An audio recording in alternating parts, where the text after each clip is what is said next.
Түүний хэлэх гэсэн бүхэн. Түүний сэтгэл санаа таагүй байна гэв. Найзыгаа сүнс болсноор хардаж зүудэлсэн гэн. Түүний цээж нэлээд цагаан үсээр хучигдсан байсан. Тэгээд тэр хар цагаан судалтай богино өмднийхөө уяаг тайлж зогссон. Ингэхдээ над руу жуумалт сарал байсан. Би инээдээ барьж чадсангүй. Яасан гэж инээж байгаа юм бэ гин. Тийм чухал үйл хэрэгт найзын чинь өмссөн хувцсны сонголт таарах юм. Би муухай зүүдлээ гэхэд чи даажигнаад сууж байдаг гэж тэр бяцхан биеэ цэглэн хэлв. Эхнэр чинь уймарчгээд байхад тайвшруулах ёстой байтал.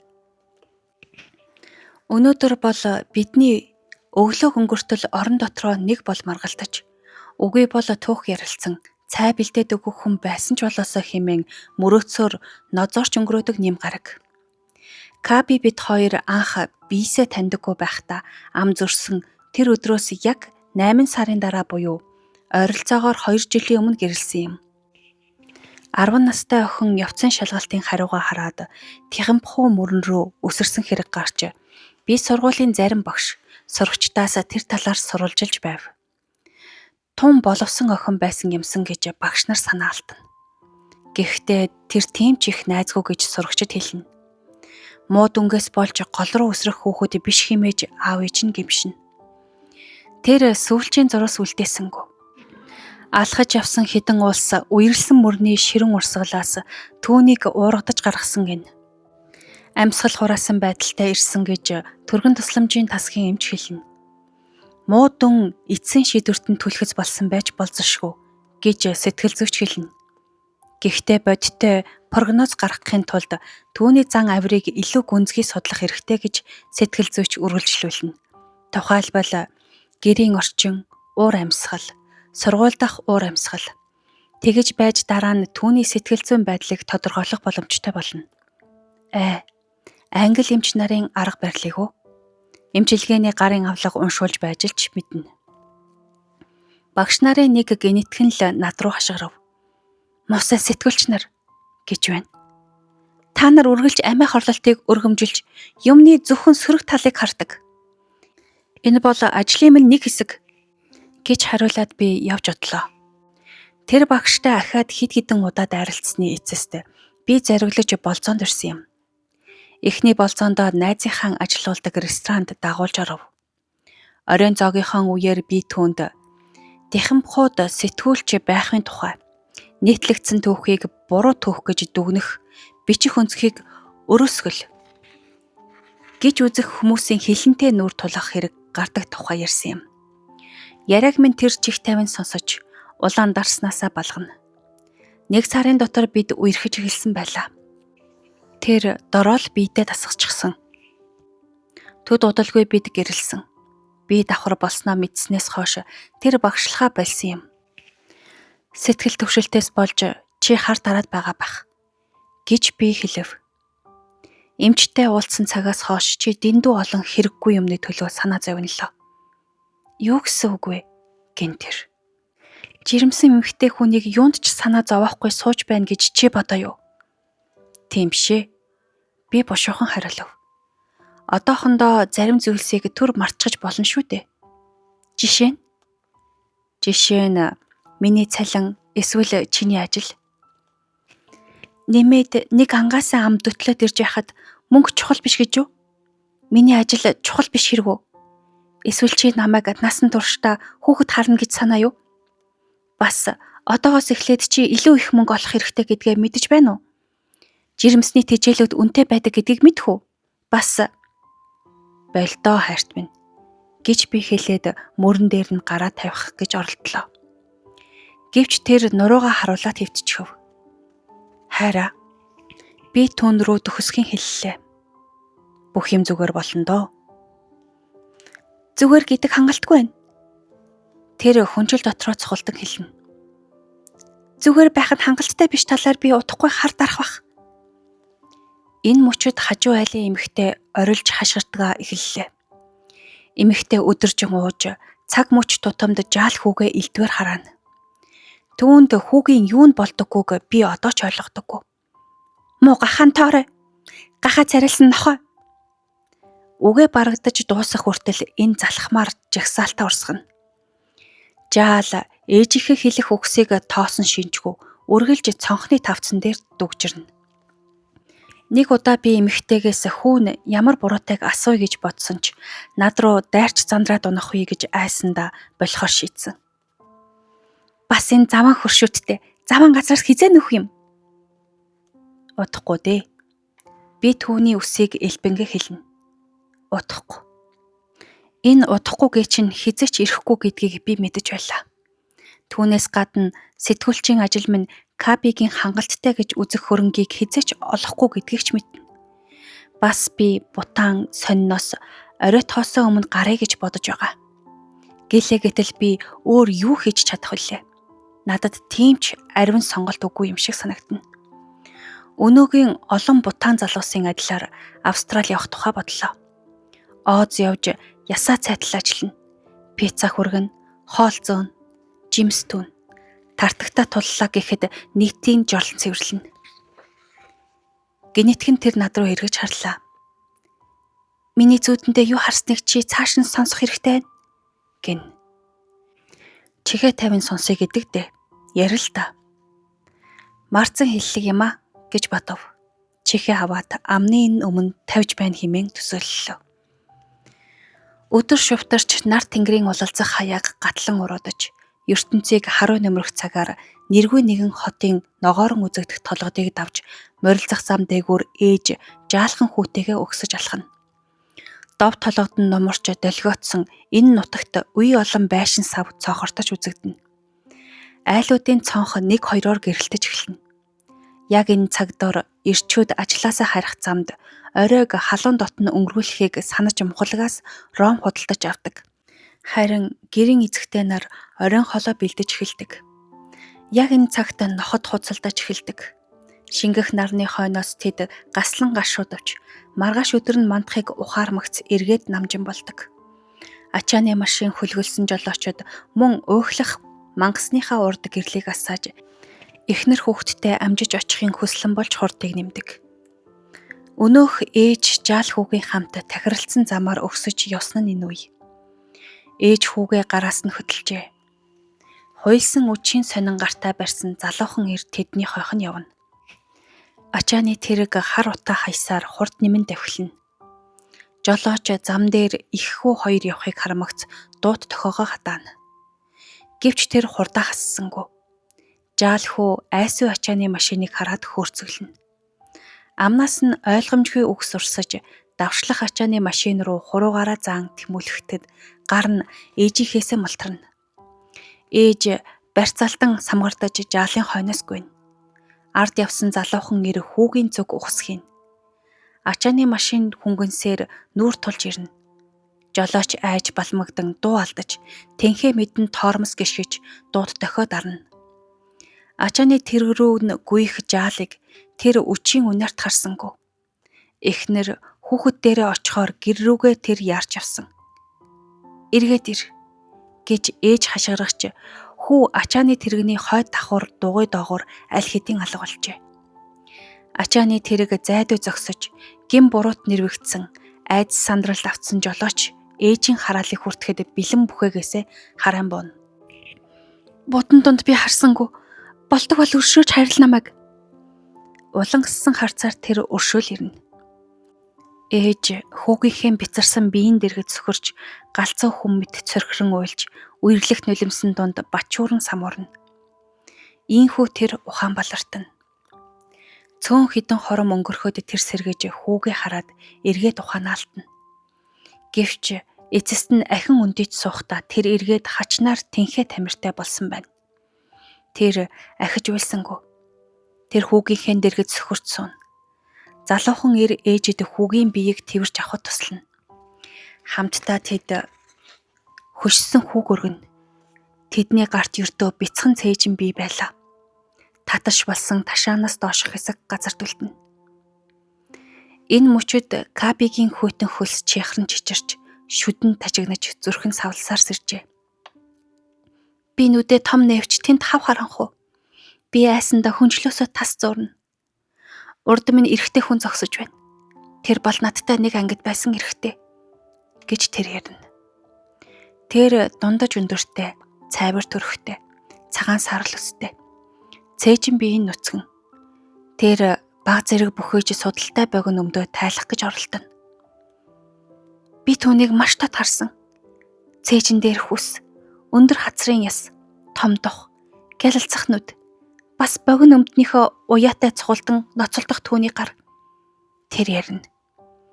Би хөдөлж чадахгүй, хашгирах гэж оролдовч хоолоогоор минь дууд авахгүй. Эрэхтэй уяагаа оролдож над руу ширтсэн хിവэр би гараа хөдлөх гэж байдгаараа чармань. Гар минь арай гэж хөдөлж байна. Каби эрэхтэйгээс харц огт салгалгүй баруун гараа орны дэрэгдэх шүгээрөөс сунгаж төгшөнгөө шүдэн цухаж гаргаад жижигнэх гараараа нэгийг зурна. Өчүүхэн зорвос гэрэл гарна. Эрэхтэй алга болно. Тэгтэл тэр дороол шүдэн засаад дуусчихна. Эрэхтэй гараад л ирнэ. Би айна. Би юу болоод байгааг ойлгоогүй. Салганах гараараа би ахин нэг шүдэнц зурна. Эрэхтэй сарниж үгүй болно. Шүдэнц асаж дуусна. Харанхуй нойлно. Эрэхтэй уяатайгаа ноцолцоо оролцогсоно. Дагжин чичирсээр би эрэхтэйтэй нүур тулахар шийдсэн. Хамаг хүчээ дайчилж хөл дээрээ тогтож ядаад эрэхтэйгээс харц үл салган орноосоо бууж шүдэнц зураад түүнийг чиглэн итгэлгүйхэн алхаж эхэлсэн. Эрэхтэй алга болно. Би нэмж шүдэнц зурсаар тойрч алхана. Ядарч туйлдаад орондоо эргээд хэвтсэн. Тэгээ яасан? Би асуув. Чи миний шилб рүү өшгөлчихсөн гэв. Өшгөлсөн чинь баяртай байна. Үгүй бол би баттай өгчихсэн байгаа. Ёстой л зовлонтой зүуд байна гэлээ. Чи сүнсэнд итгэдэг юм уу? Тийм юм шиг байна. Тийм л байж таарах нь гэж тэр удаанаар хэллээ. Тэр эрэхтэй нэг ангид байсан тэр хүн үнэхээр бодиттой байсан. Түүнд ямар нэг юм тохиолдсон юм болов уу? Түүний дуу хоолойд гинтхэн зовнил мэдрэгдлээ. Тэр үндэж орны толгойд мөрөөрөө тулав. Өвдгөө татан тэрвэрч залбирлын үг хэлнэ. Чи ядарчхаад юмсыг хэтрүүлж бодоод байх шиг байна.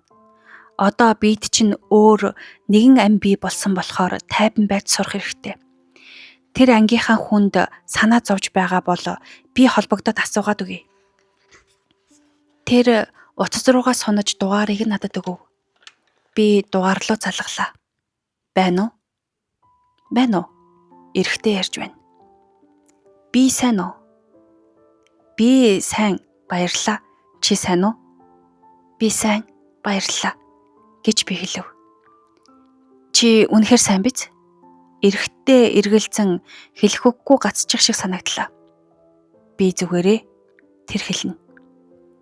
Дажгуулах шиг байна. Өөрийгөө сайн байлгаж байгаад чинь баярлалаа гэж би хэлээд утсаа таслав.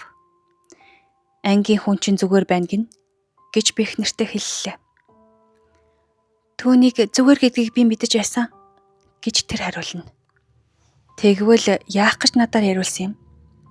Тэр хариулсангүй. Оронд нь унтлагын өрөөний тааз руу хоосон ширтэн. Дуугүй утасны эцэст од чинь бөхөж байна гэж тэр хэллээ. Юу гэсэн үг вэ гэлээ. Чамайг амьдралдаа ямар нэг юм том зүйлийг зорьдог гэж бодохгүй байна гин тэр. Яагаад тэгж бодов вэ? Надад зүгээр л мэдрэгддэг. Чиний одоо бөхөж байгаа нь надад мэдрэгдэж байна. Ингэж хэллээ гэд надад ямар ч нэмэр болохгүй л байх та гэж би хэлв. Би өөр амьдралыг хүссэн гин. Би илүү хүссэн. Би үргэлж үүнээс илүү хүссэн. Түүний яриа дарамттай санагдлаа. Гэвч би юу ч хэлсэнгүй. Харин жирэмслэлт хүний оюун санааг ийм болгодог юм болов уу гэж бодов. Хананд өлгсөн цаг 15 хормын дараа үд болохыг заана. Бидний аль нэг нь босож үдийн хоолны юм бэлдэхгүй болохгүй гэж би бодов. Бас тэр хүн нь би л байх гэж бодов. Тэр заримдаа юмсыг хит дэврүүлэх гээд байдаг талтай. Яг саяных шиг. Миний амьдралдаа юу ч хүрэхгүй тухай. Бүх амьдралаараа гуйлагчны эхнэр байх тавилантайхаа тухай. Анх би давхар болсноо мэдсэн үед тэр галын өрөөнд орхоос цааргалж байсан. хоолны үнэрт огиулаад байна гэж. Гэвч тэр ганц ч удаа бөөлж өгөв. Тэгтэл би өнөөх оддыг анзаарлаа. Биднээс өмнө энэ байранд амьдарч байсан айл унтлагын өрөөний таазанд нарны амьгийг тогтоожээ. Яагаад өмнө би үнийг анзаараагүй вэ? Таазан дээрх үнэхээр л бүдгэрч эхэлсэн оддын тухай эхнэр минь ярьж байж гэж бодоход сэтгэл минь арай ужирлаа. Чи босож галын өрөөгөөр эргэлтчихэд ирэх үү дээ гэж тэр хэлв. Энэ дотор хүүхэд хөдлөхийг мэдэрлээ. Тэр өдрөөс өдөрт цөдийн томрох гэдэс рүүгээ заана. Би аятайхан хоол бэлтгэж унтлагын өрөөнд авч ирнэ. Бид ойр хавийн нохтын болохтойхон найралдууг чагнанга чимээгүй хоолоо эцэцгэн. Энэ ноход шүн бүр уйлдаг. Нэг нь сунсан урт гачланд гаслаанаар эхлэхэд үлдсэн нь альфа үлгчээ дагна. Төд удалгүй энэ нь өрөвдөлтөй хоршил болдог. Амьдрах хүслийг лавтай унтраах эмгэнлийн дуун болдог. Ялагдахад ч хүртэл бааtruуд байх ёстой гэж тэр гэмтхэн хэлв. Буултыг хэн нэгэн толгойлох хэрэгтэй. Ер нь нэр төртэй буулт хийх гэдэг сүнсийг өөрийгөө зөвтгөх бардамнал болон эгогоо тогтмол тэжээх хэрэгцээнээс бүрдэх энэ хорвоогийн буулгаас салгах дээдийн үл. Юу яриад байна гэв би. Баатрийг бишрэн шүтэх хэрэгцээний тухай эсвэл эсрэг баатрийг бишрэн шүтэгч гэж болох юм гэж байна. Тийм учраас юмс олон талтай байх хэрэгтэй байдаг. Бидэнд дайсан хэрэгтэй. Бидэнд өвдөлт хэрэгтэй. Бидэнд зовлон хэрэгтэй. Хүн бүр аз жаргалтай эрхтгш төгс ертөнцийг төсөөлөд үзэлтэй. Утопик хэлж байна уу? Тийм. Тиймэрхүү. Бүх юм төгс байдаг. Ямар ч баатаргүй ертөнц. Баатруудын хэрэг бидэнд гарахгүй. Тийм байна. Гэлээ би. Тийм учраас тэгш бус байдал устж болохгүй. Амьдрал гэдэг цаашдаа ч шудраг бус байх ёстой гэж тэр хэлв. Замбраагүй байдал хорвоог давмгаалan удирддаг байх ёстой.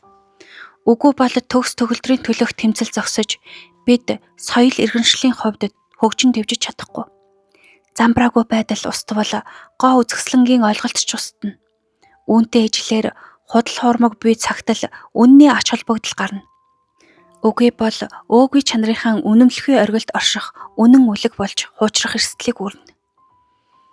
Би давхар энэ эмэгтэй нөхрийнхөө баг орлогын талаар гомдлон уйлж байснаа. Тэр доороо метафизикийн сэдв рүү урсан орох нь миний гайхшлыг төрүүллээ.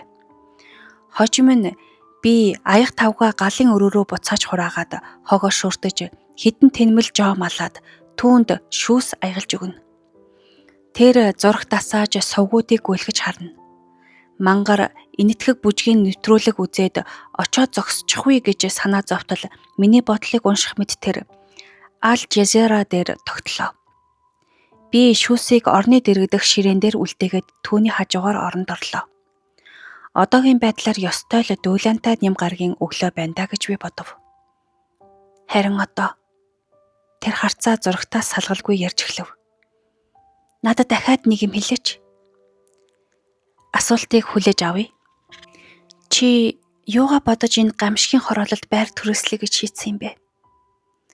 Надад тийм олон сонголт байгаагүй гэж би хэллээ. Техэмпугийн сүүлийн үеийн яриаг чи мэдэн дээ. Аятайхан байр болохоос эхнэр болох нь илүү хэлбэр гэдэг. Харин би азтай байна. Аль алийг нь олчихсон. Гэвч танаа энэ зөөрлөшгүй сайхан хөршиг үү?